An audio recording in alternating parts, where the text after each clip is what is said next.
You know that feeling, right? Where you're just hungry for knowledge. You want to get a grip on something important, but maybe without getting totally lost in the weeds. Yeah, absolutely. Well, that's exactly why we're here. Today, we're zeroing in on a skill that honestly underpins pretty much any success story. Whether it's finally nailing English or tackling, any big ambition you have, it's all about building self-discipline. And for this deep dive, we've been looking at a really fascinating resource.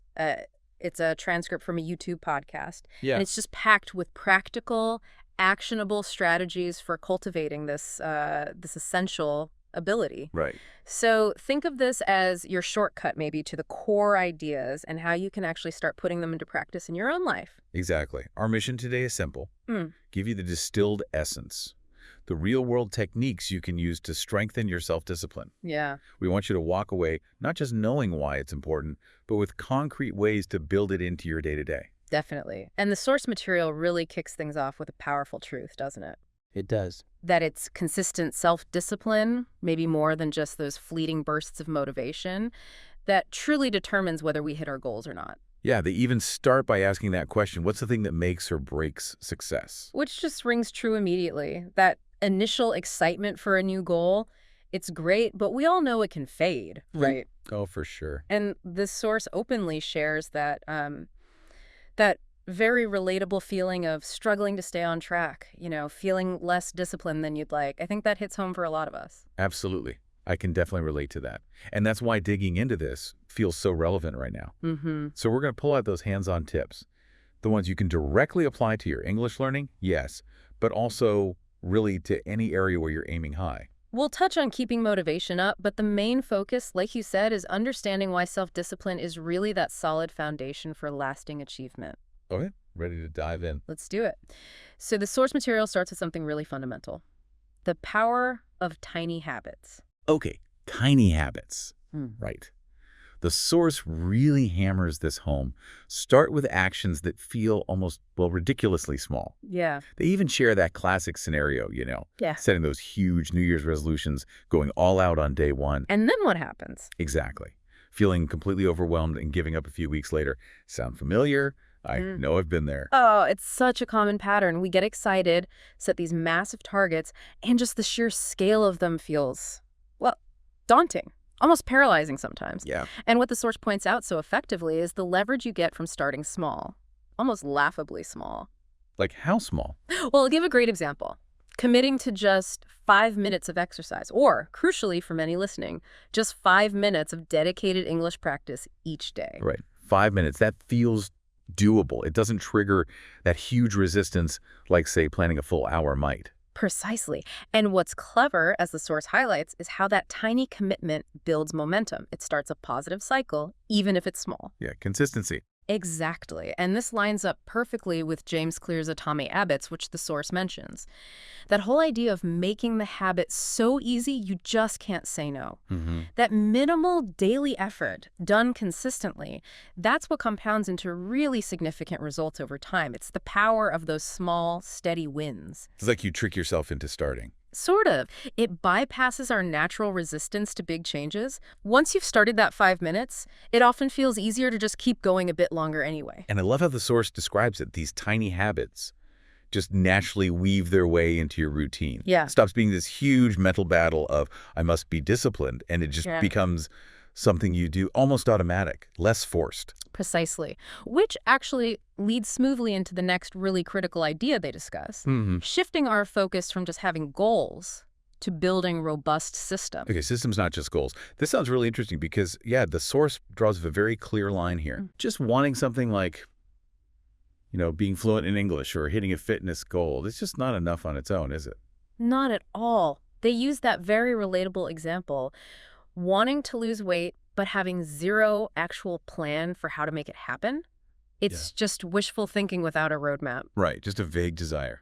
And that's where the system comes in. The source defines it as basically a series of small daily actions, things designed specifically to guide you towards that bigger goal. So it's the how. Exactly. It's the practical execution, the step-by-step process.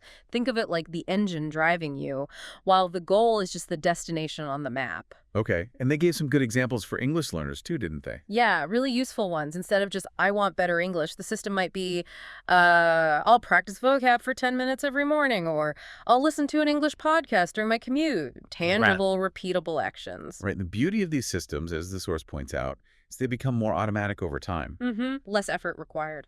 So you're not constantly relying on, whether you feel motivated that day. You just follow the routine you've set up. Which significantly cuts down on that mental fatigue.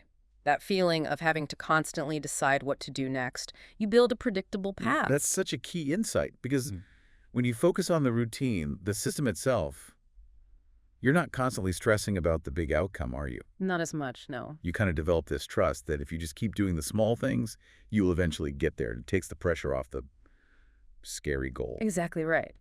Now, building on that, the source brings up another really important piece for making these systems stick. And that's the idea of making the habits, well, attractive.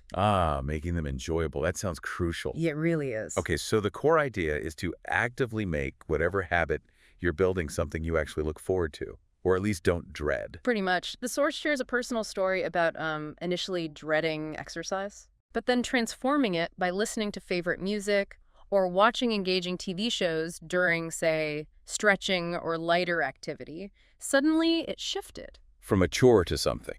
Exactly. Something more enjoyable. And that's the fundamental insight.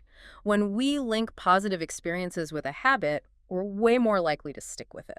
So for English practice? Well, the source suggests applying this directly. Watch shows you genuinely find engaging in English. Maybe reward yourself after a focused study session, a small treat, a fun activity. It sounds like positive reinforcement. That's exactly what it is. The source mentions this, how pairing good habits with rewards actually strengthens those neural pathways. Your brain starts wanting to repeat the habit. So it's not just about gritting your teeth and forcing yourself through something awful. Absolutely not. The message is clear. Building discipline doesn't have to feel like a constant uphill struggle. If you intentionally weave in enjoyable elements, the whole process becomes much more sustainable. Yeah, something you'll actually want to keep doing. Exactly. Okay, this leads perfectly into their next really practical point. Designing your environment for success. This one seems so obvious once you hear it, but I bet it makes a huge difference. Oh, it really does. Our physical surroundings have a much bigger impact on our discipline than we often realize. How so? Well, the source gives that classic scenario. A cluttered desk, maybe unhealthy snacks right there within easy reach. Yeah, constant temptations. Exactly. It's an environment that actively works against your best intentions. Right. So the solution, as the source points out, is to be really deliberate about setting up your space. They give concrete examples, like keeping your workout clothes visible, like a visual cue, or maybe moving those tempting snacks further away, making them less convenient. It's all about making the good behavior the easy option, the path of least resistance, and the bad behavior just slightly harder. Okay, and how does this apply to English learning? Directly. The source recommends keeping your study materials, your books, apps, flashcards easily accessible, out in the open. Not hidden in a drawer. Exactly. If they're out of sight, they're often out of mind. They also touch on something else important here: the people you surround yourself with. Seeking out support for your goal. The social environment, that's huge too. Yeah. Having supportive people around you can make such a difference when you're trying to build new habits and stay disciplined. Absolutely crucial. Now, flowing from that, the source shifts focus to another vital aspect for the long term: managing your willpower and your energy levels. Okay, willpower and energy. This is a big one. It is. The source describes willpower really well, not as this unlimited thing, but more like a finite resource, like a muscle that gets tired with use. We've all felt that, right? End of the day, you just run out of steam, and resisting temptation feels impossible. There's actually research on this idea of ego depletion. Oh, definitely. That's often when the best laid plans just fall apart. They do. So the source really stresses being strategic, being intentional about how you use that mental energy. Prioritizing those key activities that require discipline, like your focused English study, or exercise for the times when you feel most alert and focused, which for many people tends to be earlier in the day. Right, tackle the hard stuff when you're fresh. Exactly. They even share a personal preference for morning workouts, just illustrating how energy levels fluctuate. The key takeaway is, Align your important, discipline-heavy tasks with your natural peak energy times. That makes total sense. And the source then offers a closely related tip, doesn't it? The power of automating decisions. How does that help discipline? Well, the principle is pretty straightforward. By reducing the sheer number of decisions you have to make each day, you conserve that precious mental energy, that willpower we were just talking about. Because every little choice drains us a bit. Subtly, yes. But to wear what to eat for breakfast. Each one takes a tiny bit of cognitive resource. Okay. So by automating the routine stuff, like maybe planning meals or outfits ahead of time, you free up that mental bandwidth for the things that really matter. Precisely. Like staying focused during your English practice or sticking to your workout plan. You minimize those moments where decision fatigue might make your willpower wobble. Right, avoiding the wobble. Got it. Exactly. And finally, the source underscores something often underestimated: leveraging accountability. Yes. The gentle but effective nudge from someone else. Yeah. The source highlights how having some kind of social support can seriously amplify your self-discipline. Like the workout buddy example. That's the classic one they share. Or just a friend who checks in. Knowing someone else is involved makes it harder to skip that planned session. And this is so practical for English learners, too. The source suggests actively looking for language partners, maybe joining study groups. Or even just supportive friends or family. Absolutely. People who just ask how it's going encourage you. That external check-in, that sense of shared commitment, it provides a surprisingly powerful boost to keep you consistent. It's like having a built-in support system. Knowing someone else is kind of expecting you to follow through, that can be a really strong motivator, especially when your own motivation dips. It really can. Now, just as a side note, the source also mentions having a dedicated vocabulary section, which is a nice practical add-on specifically for English learners. Right. It just reinforces the tangible value of the material for those specific learning goals. Definitely a valuable extra for anyone actively working on their English. Okay, so as we wrap up this deep dive, what are the absolute key takeaways we should really hold on to? Well, I think the core principles we've pulled out are incredibly potent. First, start tiny. So tiny, it feels almost effortless. That's how you build momentum. Right. Second, focus on building sustainable systems, those daily routines, not just the big end goal. Make the habits attractive. Yes. Weave in enjoyment.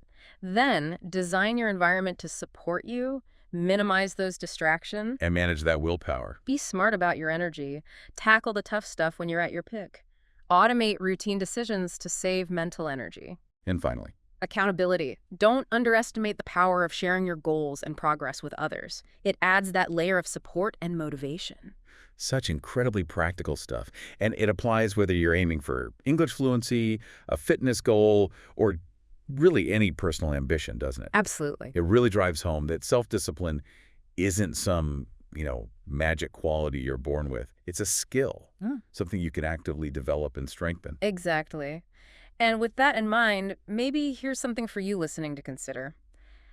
What's one really small habit, something almost ridiculously tiny that you could realistically implement today? Okay. Something that would just start moving you in a positive direction towards one of your key goals. What's that single micro step you could commit to right now just to start building that discipline muscle? That's really powerful food for thought. Thank you so much for joining us for this deep dive into the source material today. My pleasure. We sincerely hope these insights give you a valuable shortcut on your own journey to building greater self-discipline.